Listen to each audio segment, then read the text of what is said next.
പക്ഷേ ഒരു 10 മിനിറ്റ് ശ്വാസം കഴിക്കാതെ ഇരിക്കാൻ എന്നെ കൊണ്ട് പറ്റൂല കേട്ടോ. നിങ്ങൾ പറ്റുമോ? മണൽ വാരുന്ന ആള് പറ്റുമെന്ന് പറയണ്ട, അവർക്ക് 10 കാമണിക്കൂറിൽ നിൽക്കാൻ പറ്റും. ഈ മണൽ വാരുന്ന ടീം വെള്ളത്തിൽ കുറെ മുങ്ങി നിന്നിട്ട് കാമണിക്കൂർ 20 മിനിറ്റ് എല്ലാം മനസ്സിലല്ലേ? അവർ പറയണ്ട. അല്ലാത്ത ആള് പറയും ഒരു 10 മിനിറ്റ് നേരം നിങ്ങൾ സൈഡിലുള്ള ആളെ കൊണ്ട് അങ്ങനെ പിടിപ്പിച്ചു നോക്കിയാൽ മൂക്കും പായും പോയി ആംബുലൻസ് വിളിച്ചു വെക്കണ. ആംബുലൻസിൽ ആദ്യം വിളിക്കണം, എന്നിട്ട് അപ്പുറം ഇരിക്കുന്ന ആൾ ഇപ്പുറമുള്ള ആളെ. പിന്നെ നേരത്തെ ദേഷ്യമുള്ള ആൾ പിടിച്ചക്കല്ല, നേരത്തെ തന്നെ എന്തെങ്കിലും ദേഷ്യമുള്ള ആളാണെങ്കിൽ കിടങ്ങേറ് തീരുമില്ല. മൂക്കും വായയും പൊത്തിപ്പിടിച്ചൊന്ന് 10 മിനിറ്റ് നിൽക്കാൻ പറ്റുമോ നിങ്ങൾക്ക്? ശ്വാസത്തിന്റെ വില അറിഞ്ഞോ? നമ്മള് ശ്വാസത്തിന്റെ വില അറിഞ്ഞോ പ്രിയപ്പെട്ട മുഅ്മിനീങ്ങളെ? നമ്മൾ അതിന് ICU വരെ പോണോ? ഒന്ന് ഈ ഇവിടെ വെച്ച് പരിശോധിച്ചൂടെ? ശ്വാസത്തിന്റെ വില അറിഞ്ഞോ? ഓക്സിജൻ എന്നതിന്റെ വില അറിഞ്ഞോ? നിങ്ങൾ ഭക്ഷണം കഴിച്ചാൽ കിട്ടുന്നതിനേക്കാൾ ചില ഗുണമുള്ള വസ്തു അല്ലാഹു നിങ്ങളുടെ ശരീരത്തിലേക്ക് നൽകുന്നത് അമിനോ ആസിഡുകൾ. അമിനോ ആസിഡുകൾ എന്ന് പറഞ്ഞാൽ ചില സയൻസ് പഠിച്ച കുട്ടികൾക്ക് അറിയും. ചില വാക്ക് പറയുമ്പോൾ എല്ലാവർക്കും തിരിയണമെന്നില്ല, അതുകൊണ്ട് പറയാനും മടിയാണ്. വിറ്റാമിൻ അങ്ങനെ പറയാം, മനസ്സിലായില്ലേ? നമ്മളിപ്പോ ഭക്ഷണം കഴിച്ചാൽ നമുക്ക് പലതരം വിറ്റാമിൻ കിട്ടുന്നില്ലേ? ഇരുമ്പിന്റെ ഗുണം കിട്ടുന്നില്ലേ? അയൺ പറയില്ലേ? അപ്പൊ പലതിൽ നിന്നും പല ഗുണവും ശരീരത്തിന് കിട്ടും. എന്നാൽ ശ്വാസത്തിലൂടെ നമ്മൾ ഈ വലിച്ചെടുക്കുന്ന ശ്വാസത്തിലൂടെ ഇങ്ങനെ വലിച്ചെടുക്കണ്ടല്ലോ, ഈ ശ്വാസത്തിലൂടെ നമ്മുടെ ശരീരത്തിന് കിട്ടുന്ന ഗുണങ്ങളെങ്ങാൻ അറിഞ്ഞു പോയാൽ അത്ഭുതപ്പെട്ടു പോകും. അതിലേറ്റവും ഗുണം കിട്ടുന്ന വസ്തു, ഏറ്റവും നന്നായി ഏറ്റവും ഉപകാരപ്രദമായ ഗുണം ശ്വാസത്തിലൂടെ നിങ്ങളുടെ ശരീരത്തിന് ലഭിക്കുന്ന സമയം സുബ്ഹിന്റെ ബാങ്ക് കൊടുക്കുന്നതിന്റെ മുമ്പുള്ള സമയമാണ്. ഫജ്ർ സ്വാദിഖിന്റെ സമയം എന്നാണ് ഇസ്ലാമിക സമൂഹം പറയാറുള്ളത്. ഹൈന്ദവ സഹോദരന്മാര് ബ്രഹ്മമുഹൂർത്തം എന്നാണ് ആ സമയത്തെ വിളിക്കാറുള്ളത്. ബ്രഹ്മമുഹൂർത്തം എന്നവരതിനെ വിളിക്കാൻ കാരണം ഈ പ്രപഞ്ചത്തിൽ ദൈവീക സാന്നിധ്യം നിറഞ്ഞു നിൽക്കും എന്നതാണ് അവരുടെ വിശ്വാസം. ദൈവീക സാന്നിധ്യം, ഇലാഹിയായ അനുഗ്രഹം ഈ അന്തരീക്ഷത്തിൽ നിറഞ്ഞു നിൽക്കുന്ന സമയമാണത്. ഇത് ഉപയോഗപ്പെടുത്താൻ അല്ലാഹു നമുക്ക് ഭാഗ്യം തരട്ടെ. അതിനുവേണ്ടിയാണ് സുബ്ഹ് നിസ്കാരം കഴിഞ്ഞാൽ നമ്മുടെ ഇമാമുമാര്, മസ്ജിദിലെ ഇമാമുമാര് നമുക്ക് വേണ്ടി ചെയ്തു തരുന്നൊരു ദുആ ഉണ്ട്. അല്ലാഹുമ്മ നബ്ബിഹ്നാ അൻ നൗമത്തിൽ ഗാഫിലീൻ. അല്ലാഹുമ്മ നബ്ബിഹ്നാ അൻ നൗമത്തിൽ ഗാഫിലീൻ.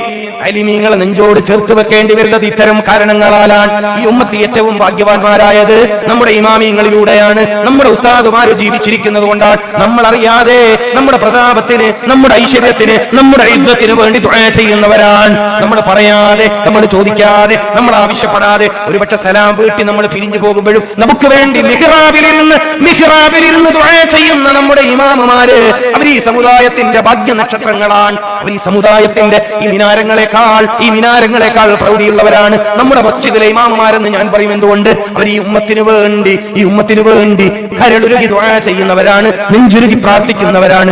അക്കൂട്ടത്തിൽ ഈ ഉമ്മത്തിന് വേണ്ടി നമ്മുടെ ഇമാമുമാര് ചെയ്യുന്ന വലിയ ദുആ ഏതാണ്? അല്ലാഹുമ്മ നബ്ബിഹ്നാ, ഞങ്ങളെ ഉണർത്തണേ, നബ്ബിഹ്നാ, ഞങ്ങളെ ഉണർത്തണേ, അന്നൗമത്തിൽ ഗാഫിലീൻ.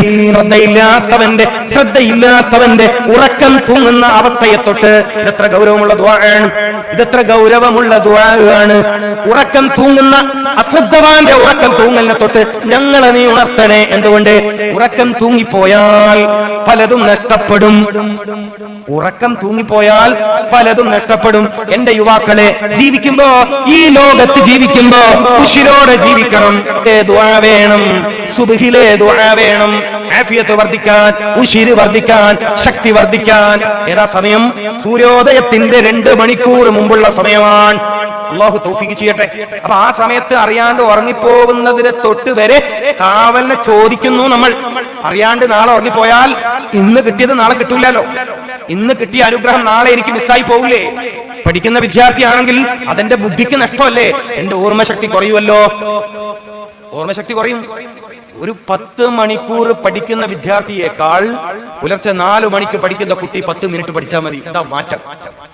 പകല് അല്ലെങ്കിൽ വൈകുന്നേരം അല്ലെങ്കിൽ ഉച്ചയ്ക്ക് ശേഷം ദീർഘമായി 10 മണിക്കൂർ ഇരുന്ന് പഠിക്കുന്ന ഒരു കുട്ടിയും പുലർച്ചെ 10 മിനിറ്റ് നേരം വായിക്കുന്ന കുട്ടിയും സെയിം. കാരണം ഈ സൂര്യോദയത്തിന്റെ 2 മണിക്കൂർ മുമ്പുള്ള സമയം അത്രമേൽ അനുഗ്രഹീതമാണ്, അത്രമേൽ ബർക്കത്തുടേതാണ്, അത്രമേൽ അഭിവൃദ്ധിയുടേതാണ്. അത് ജീവിതത്തിലെ ഓരോ വർഷത്തിലും വസന്തമുണ്ടാകുന്നത് പോലെ ഓരോ വർഷത്തിലും വസന്തമാസമുണ്ട്. വസന്ത പൂക്കൾ വിരിയണ, കായ്ക്കൾ ഉണ്ടാകണ ഒരു മാസമുണ്ട്, വസന്തമാസം എന്നതുപോലെ മനുഷ്യ ജീവിതത്തിലെ എല്ലാ ദിവസത്തിലും ഒരു വസന്തമുണ്ട്. ആ വസന്ത എപ്പോഴാ? ഫജ്റാണ്, ഫജ്റുസ് സ്വാദിഖ്. അപ്പൊ ആ സമയത്തുള്ള ദുആ അത് ആരോഗ്യത്തിന് അനിവാര്യമാണ്. അപ്പൊ നമ്മൾ എങ്ങനെയാണ് നമ്മുടെ ആരോഗ്യത്തെ പാഴാക്കി കളഞ്ഞത് എന്ന് ചോദിച്ചാൽ, ഞാൻ എങ്ങനെയാണ് എന്റെ ശരീരത്തെ രോഗമുള്ളതാക്കി തീർത്തത് എന്ന് ചോദിച്ചാൽ, ഒരു ഉത്തരം, സുബഹിൽ ഞാൻ ദുആ ചെയ്തില്ല, സുബഹിൽ ഞാൻ എഴുന്നേറ്റില്ല, സുബഹിൽ ഞാൻ ഹംദ് ചെയ്തില്ല. ഇതാണ് ഒരു ഉത്തരം. രണ്ടാമത്തതോ, ശരീരത്തിന് മാരകമായ രോഗം പിടികൂടാൻ സാധ്യതയുള്ള സമയം അസ്ർ, നാശങ്ങൾ മനുഷ്യനിലേക്ക് കടന്നു വരാൻ സാധ്യതയുള്ള സമയം അസ്ർ. അതുകൊണ്ട് പരിശുദ്ധ റസൂൽ സല്ലല്ലാഹു അലൈഹി വസല്ലമ തങ്ങൾ അസ്റിലെ ദുആ പഠിപ്പിച്ചു തന്നു.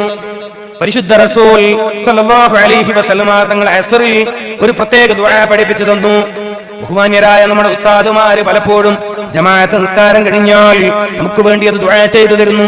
ഇന്നാ നസ്അലുക സലാമതൻ ഫിദ്ദീൻ, അല്ലാഹുമ്മ ഇന്നാ നസ്അലുക സലാമതൻ ഫിദ്ദീൻ. ഈ ദുആഇന്റെ കടുപ്പം എന്താണ്? കുഫർ വരില്ല, ശിർക്ക് വരില്ല, നിഫാഖ് വരില്ല, കാപട്യം വരില്ല. അല്ലാഹു ആ തരത്തിലാക്കി തരട്ടെ. ഈമാൻ കടുകട്ടിയുള്ളതാവാൻ മനുഷ്യരെ, അൽ ഈമാനു യസിദു വയൻഖുസു. ഇമാം ബുഖാരി റഹ്മത്തുള്ളാഹി തങ്ങൾ പഠിപ്പിച്ച കാര്യല്ലേ, ഈമാൻ വർദ്ധിക്കും, ഈമാൻ പലപ്പോഴും ഫസാദായി പോകുന്ന സമയം അസ്റാൻ. കാരണം മനുഷ്യനിൽ ശൈത്വാൻ ഏറ്റവും സ്വാധീനം ചെലുത്തുന്ന സമയം അസ്റാൻ.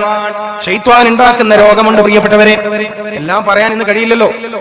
കണ്ണേറ് കൊണ്ടുവരുന്ന രോഗമുണ്ട്, സിഹിറിന്റെ രോഗമുണ്ട്, ശൈത്വാന്റെ രോഗമുണ്ട്, വൈറസുകളിൽ നിന്ന് വരുന്ന രോഗം, ബാക്ടീരിയകളിൽ നിന്ന് വരുന്ന രോഗം, സ്വഭാവം ചീത്തയായതിന്റെ രോഗം, മദ്യപാനത്തിന്റെ രോഗം, മയക്കുമരുന്ന് ഉപയോഗിച്ച രോഗം. ഇന്നിപ്പോ ചെറുപ്പക്കാരുടെ ഒരു വലിയ ട്രെൻഡാണ് മയക്കുമരുന്ന് ഉപയോഗിക്കുക.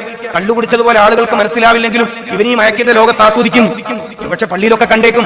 ഈ പാവം ചെറുപ്പക്കാരൻ അറിയുന്നുണ്ടോ അതികഠിനമായ ദുരിതത്തിന്റെ, ജീവിതത്തിലെ സർവ്വരസങ്ങളും ഇല്ലാണ്ടാവുന്നതിന്റെ, അവസാനം ജീവിതത്തിന്റെ പലതും ആസ്വദിക്കേണ്ട സമയമാകുമ്പോഴേക്കും ഒരു നാണയത്തൊട്ടിന്റെ വില പോലും കിട്ടാത്ത ജീവിതത്തിന്റെ സാമൂഹ്യ മണ്ഡലത്തിൽ നിന്ന് നീ വലിച്ചെറിയപ്പെടും.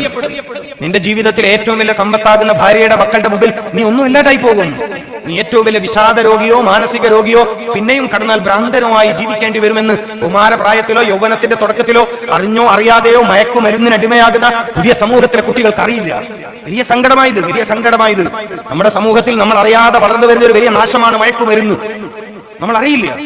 ഡ്രഗ് അഡിഷൻ, കുട്ടികളിൽ മയക്കുമരുന്നിനോടുള്ള ആസക്തി, ഇതിലൂടെ വരുന്ന മാരകമായ കരൾ രോഗം, ഇതിലൂടെ വരുന്ന മാരകമായ ക്യാൻസർ, ഇതിലൂടെ വരുന്ന ശ്വാസകോശ സംബന്ധമായ മാരക രോഗം, ഇതൊന്നും നമുക്ക് പറയാൻ കഴിയില്ല. അപ്പൊ സ്വാഭാവികമായും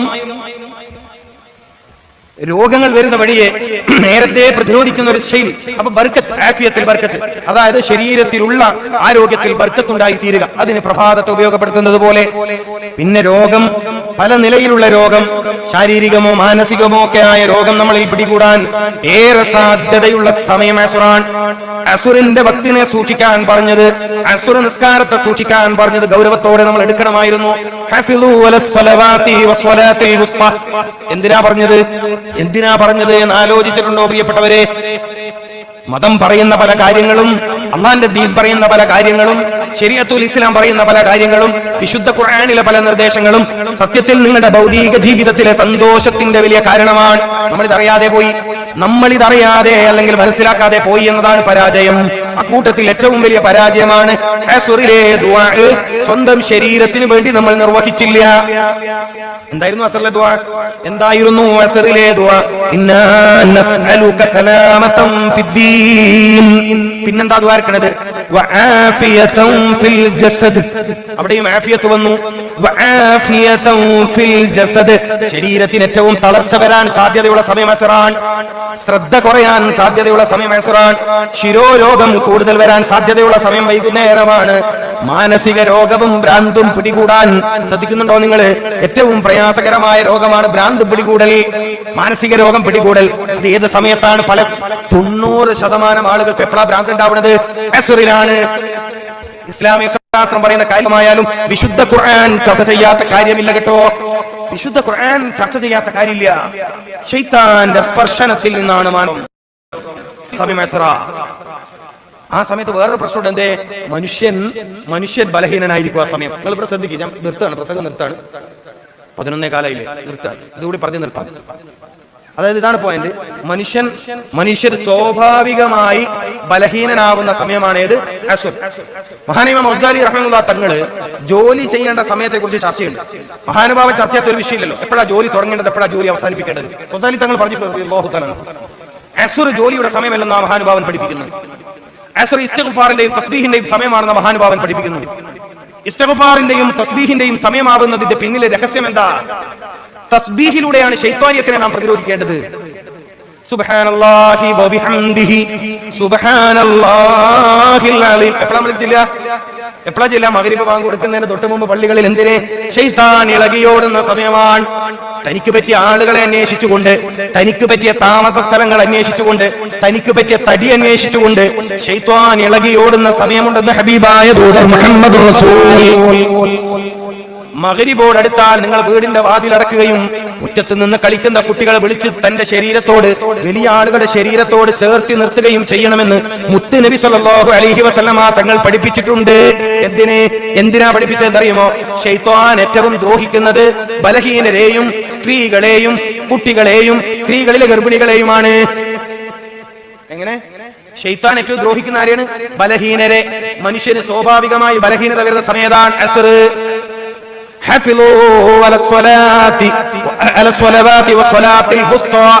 അസ്ർ നിസ്കാരത്തെ പ്രത്യേകം സൂക്ഷിക്കണമെന്ന് പറഞ്ഞെന്തിനാ? അപ്പൊ ശൈത്വാന്റെ ഷർറ്, ശൈത്താനിൽ നിന്നുള്ള ഷർറ്, അതിനെ തൊട്ട് കാവല ചോദിക്കുന്നവരാണ് നമ്മൾ. ശൈത്വാന് ശക്തി പ്രാപിക്കുന്ന സമയം നമ്മളൊന്ന് അറിഞ്ഞു വെക്കൽ നല്ലതാണ്. അസ്റാൻ, ശൈത്താൻ പ്രസവിക്കുന്ന സമയം അസ്റാൻ. ശൈത്താൻ ജനങ്ങളെ ഏറ്റവും ദ്രോഹിക്കുന്ന സമയം അസ്റാൻ. അസ്റിന്റെ ഏറ്റവും അവസാന സമയമായാൽ അതിങ്ങനെ ഇളകിയോടുമെന്ന് മുത്ത് റസൂൽ സല്ലല്ലാഹു അലൈഹി വസല്ലം. അതുകൊണ്ട് തന്നെ തുറന്നു വെച്ച വീടിന്റെ മുൻവാതിൽ പൂട്ടണമെന്നും കുഞ്ഞുമക്കളെ കളിമുറ്റത്ത് നിന്ന് വിളിച്ച് വീട്ടിലേക്ക് കയറ്റണമെന്നും ഉപദേശിച്ചു. അപ്പൊ ശൈത്വാന്റെ രോഗം. അസ്റിൽ ദുആ ചെയ്യുന്നു നമ്മൾ. സലാമത്തൻ ഫിദ്ദീനി വആഫിയതൻ ഫിൽ ജസദ്. അപ്പോൾ ഒരാൾ അസ്റിന്റെ സമയത്ത് ഇത് ദുആ ചെയ്തിട്ടില്ലെങ്കിലോ? ചോദ്യം. ഒരാൾ അസ്റിന്റെ സമയത്ത് ഇത് ദുആ ചെയ്തിട്ടില്ലെങ്കിലോ? അസ്റായപ്പോൾ അസ്റാണ് എന്ന് മനസ്സിലാക്കിയിട്ട് ഒരാൾ തന്റെ ശരീരത്തിന്റെ ആഫിയത്തിന് വേണ്ടി ദുആ ചെയ്തിട്ടില്ലെങ്കിൽ അയാൾ സ്വാഭാവികമായും ബലഹീനതയോടുകൂടി രാത്രിയെ നേരിടേണ്ടി വരും. ശാരീരിക ക്ഷമതയില്ലാതെ രാത്രിയെ നേരിടേണ്ടി വരും. അപ്പൊ ശരിയായ ഉറക്കിലേക്ക് അയാൾക്ക് പോകാൻ കഴിയില്ല. ശരിയായ ഉറക്കാണ് പിറ്റന്നാളത്തെ പകലിലെ ഏറ്റവും ശരിയായ ഉണർച്ചക്ക് കാരണമാവേണ്ടത്. ഏറ്റവും ശരിയായ ഉറക്കം ഒരാൾക്ക് ലഭിക്കണമെങ്കിൽ അസ്റിലെ ഒരുങ്ങണമെന്നാണ് ഇസ്ലാം പഠിപ്പിക്കുന്നത്. ഒരാൾക്ക് ശരിയായ ഉറക്കിലേക്ക് പോകാൻ കഴിയണമെങ്കിൽ, ശാന്തമായ ഉറക്കിലേക്ക് പോകാൻ കഴിയണമെങ്കിൽ, ശരിയായ ഉറക്കിലൂടെ ലഭിക്കുന്ന ഗുണം ഒരാളുടെ തടിക്ക് ലഭിക്കണമെങ്കിൽ, പ്രഷറിന്റെ കംപ്ലൈന്റ് വരാതിരിക്കണമെങ്കിൽ, രക്തസമ്മർദ്ദ രോഗം വരാതിരിക്കണമെങ്കിൽ, ഏറ്റവും കൂടുതൽ ആളുകൾ ഭരിക്കുന്ന രോഗം ബിപിയുടെ കംപ്ലൈന്റ് ആണ്. രക്തസമ്മർദ്ദ രോഗമാണ്. സ്ട്രോക്ക് വരുന്നത്, പക്ഷാഘാതം വരുന്നത്, ബ്ലോക്ക് വരുന്നത് പലതും രക്തസമ്മർദ്ദത്തിന്റെ പ്രശ്നമാണ്. രക്തസമ്മർദ്ദ പ്രശ്നം വരാതിരിക്കാൻ അസ്ർ മുതൽ തന്നെ ശ്രദ്ധിക്കണം. അള്ളാഹു തൗഫീഖ് ചെയ്യട്ടെ. നിങ്ങൾ എന്താ മനസ്സിലാക്കിയത്? രോഗം എന്ന് പറഞ്ഞാൽ വെറുതെ അങ്ങനെ ഉണ്ടാവുന്നതാണോ? രോഗം വെറുതെ ഉണ്ടാവുന്നതാണെന്നാണോ വിശ്വാസം? അല്ല. നമ്മൾ നമ്മുടെ ശരീരത്തോട് കൂറ് കാണിക്കാതെ ഇരുന്നാൽ, നമ്മുടെ ശരീരത്തോട് കൂറ് കാണിക്കാതിരുന്നാൽ, ശരീരത്തോട് നമ്മൾ താല്പര്യം കാണിക്കാതിരുന്നാൽ, ശരീരത്തിന്റെ നിലനിൽപ്പിന് വേണ്ടി ആവശ്യമായ ദുആകൾ നമ്മൾ നിർവഹിക്കാതിരുന്നാൽ അക്കാരണത്താലാണ് രോഗം വരുന്നത്. അപ്പൊ അദാബിന്റെ രോഗം എന്ന് പറഞ്ഞാൽ ഞാൻ എന്റെ ശരീരത്തെ പരിഗണിക്കാത്തത് കൊണ്ട് എന്നിലേക്ക് വരുന്ന രോഗം. മഅബൂനും ഫീഹി മാ കസീറുൻ മിനൻ നാസ് എന്ന് പറഞ്ഞാൽ ജനങ്ങളിൽ അധിക ആളുകളും ആരോഗ്യത്തെ പാഴാക്കി കളയുന്നു എന്ന് പറഞ്ഞാൽ അതിന്റെ ഒരർത്ഥത്തിന്റെ 1000-ൽ 1 അംശം അല്ലെങ്കിൽ കോടിയിൽ 1 അംശം മാത്രമേ ഞാൻ പറഞ്ഞിട്ടുള്ളൂ.